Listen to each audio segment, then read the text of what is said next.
Votre maman, que vous épousiez la vie dans 4 mois maintenant? Elle est contente. Elle est contente? Bon, je suis la dernière de la famille, donc je suis le petit bébé. Mais non, elle est contente. Elle est contente. Après avoir écouté Sœur Béatrice, ce sont des témoignages qui sont rares pour des raisons qu'on a vues plus tôt. Est-ce que vos appréhensions ont trouvé des réponses supplémentaires ou au contraire plus de questions encore? Non, je pense que je verrai au moment donné, en septembre, comment ça se passait. Qu'est-ce que vous ressentez quand vous voyez le quotidien de sa vie à travers le reportage qu'on a montré? Il me tarde d'y être. Ah oui? Et moi, je vous dis, je ne suis pas une sœur contemplative, je ne serai pas contemplative, je serai apostolique.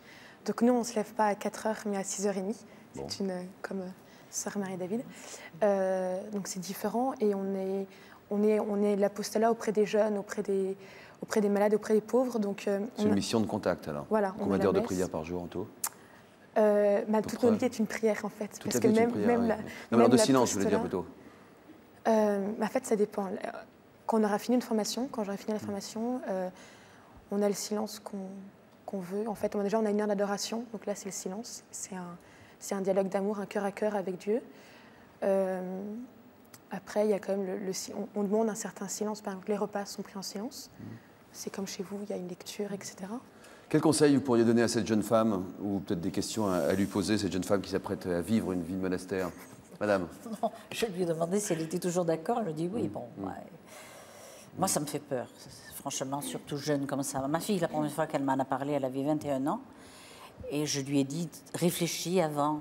Effectivement, elle a réfléchi, elle n'est pas rentrée à 21 ans. Elle est partie, elle a travaillé pendant 10 ans en tant qu'infirmière. Et puis bon, à 31 ans... 31 ans. Il y a combien de temps? Il y a 11 ans. 11 ans, quand même. Il y a 11 ans et 2 ans qu'elle a prononcé ses vœux. Des questions à cette jeune fille? Moi, ça m'étonne un peu, pardon, parce que si j'ai bien compris, tu es toujours aux études. Voilà. Elle fait la fête tous les soirs, elle fume... Non, ça c'est le problème. Ah si. Oui, en plus, mais c'est que je me dis, voilà une jeune fille qui va rentrer dans le monde religieux, qui ne va pas connaître le monde du travail avant, qui ne sait peut-être pas ce que c'est de se débrouiller, d'avoir un salaire à payer, son téléphone, ses notes, ses factures et compagnie. Si dans 3-4 ans, cette jeune fille se dit « moi, je me suis trompée », comment va-t-elle réintégrer la vie sociale? Question que j'ouvre. Parce que vous avez pris vos précautions, vous avez été au bout de vos études avant de porter le voile? Ah oui. Tout à fait. C'était une exigence de mes parents.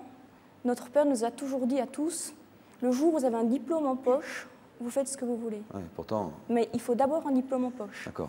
Et le monastère où je suis demande, quand une jeune vient, d'avoir au moins travaillé 1 ou 2 ans. C'est tout à fait vrai ce que dit sœur Marie-David. C'est vrai que c'est aussi parce qu'avant de faire des définitifs, il faut prévoir l'avenir.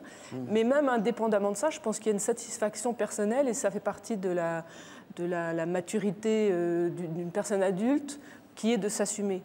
Donc la communauté qui va vous accueillir en n'exigeant pas de vous d'avoir un diplôme et de travailler, elle ne vous respecte pas d'une certaine manière. Parce que ce serait... Parce qu'elle ne laisse pas vivre voilà. en toute indépendance, de voler par ses propres ailes. C'est une exigence qui peut-être paraît difficile parce que vous n'avez qu'une envie, c'est d'entrer et de tout donner à Dieu. Ça, je le comprends tout à fait. C'est pour ça que ce n'est pas tellement à vous, Aldix, qu'il faut demander de réfléchir. Mais par contre, moi, j'interrogerai la communauté en disant comment se fait-il que vous ne renvoyez pas cette jeune fille à une dimension adulte qui est de s'assumer dans le travail, quitter la famille, etc. En fait, de toute façon, on n'est pas là, la communauté, pour répondre. Hein, donc, vous lui poserez la question de voilà. notre part. Quoi. Non, mais c'est déjà fait, la question est déjà posée, parce que c'est une question importante. Vous avez entièrement raison.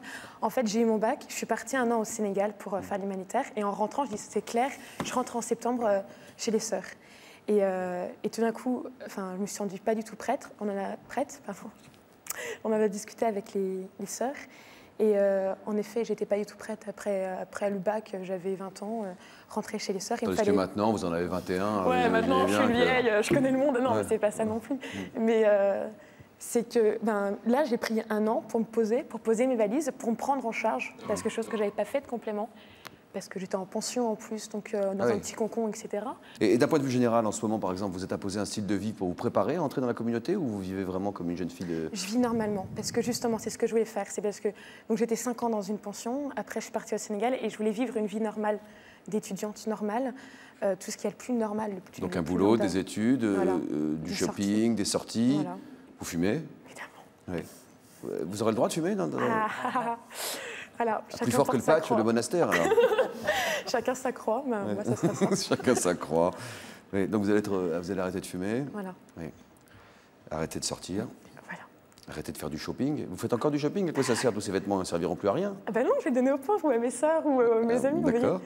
Vous en êtes où dans vos relations avec les garçons? Ça se passe très bien. C'est Non, indiscret? non, c'est normal. Non, mais- je suis pas gênée. Non, mais- Non, ça se passe très bien. Évidemment, enfin, voilà. C'est que je suis une future religieuse qui se respecte. Non, quand même pas. Mais non, mais il y a un très bon rapport avec les garçons, il n'y a pas de problème. J'ai des amis garçons, des amis filles, il n'y a aucun souci. Et Non, mais jusqu'où vous vous autorisez à aller dans vos relations avec les garçons aujourd'hui avant où vous autorisez à aller jusqu'à vos relations avec vos amis? Ah bah, enfin, mon ami en tout cas, des relations physiques assez Non, mais épanouies, avec je vous vos amis, remercie. attendez, moi je n'ai pas d'amis, mais Ouais. je vous en prie, Ouais. de vos nuits précédentes. Mais non, mais avec vos amis, amitié, vous n'allez pas sortir Ah oui, non, mais avec c'est tous pas ça vos dont je amis. parlais, vous savez très bien de quoi je parle. Je ne sortirais pas comme ça. Je n'ai pas de copains, je n'ai pas de petits copains, je n'ai pas de petite amie. Vous n'en avez jamais eu? Si, j'en ai eu, Ah oui. bien sûr que oui. D'accord. Donc ma question reste la même. Jusqu'où vous êtes-vous autorisé à aller dans vos relations avec ces petits amis? Je suis encore vierge. Ah Bah écoutez, pas d'applaudissements, vraiment tout se perd hein, aujourd'hui. Hein. Je plaisante. Non.